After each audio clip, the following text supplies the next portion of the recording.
Hello and welcome to Two for You. Today we're excited to have Kristen Mastel with us. Kristen is an instructional and outreach librarian here at the University of Minnesota and also a certified forest bathing guide. So welcome, Kristen. Hi, thanks for having me.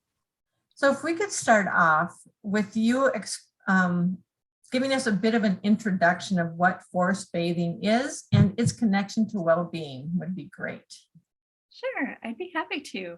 Sometimes it's almost easier to explain what forest bathing is not. Sure. Folks are often used to, going out in nature and you're going to go on a walk or a hike in the forest, which is great, but that's more kind of an exercise focus. I've had clients come and they're like, oh, we're going to go bathing, like there's clawfoot tubs in the forest. That does sound relaxing, but no, that's not quite it.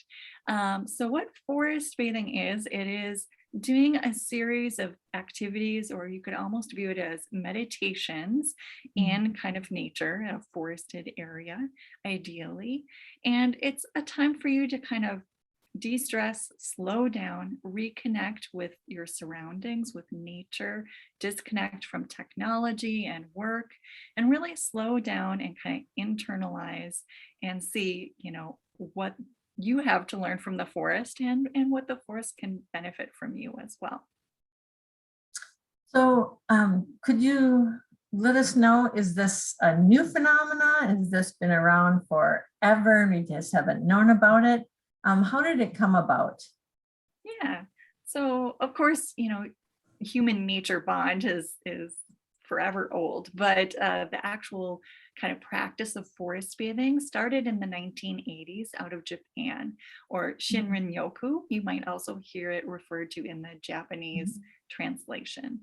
And in the 80s, Japan was seeing a rise in workplace stress. And to combat that, they actually were doing research studies on how nature could help that. And they found through doing these guided walks where you do kind of a series of invitations or activities, folks were lowering their stress, lowering heart rate, blood pressure, lowering their cortisol or stress levels, and seeing an increase in their immune system. So they were seeing a lot of benefits by taking the time of getting out and having purposeful, slow interactions with nature.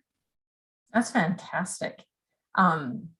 So if we wanted to begin taking advantage of forest bathing, do you have a couple of steps that we could do and practice?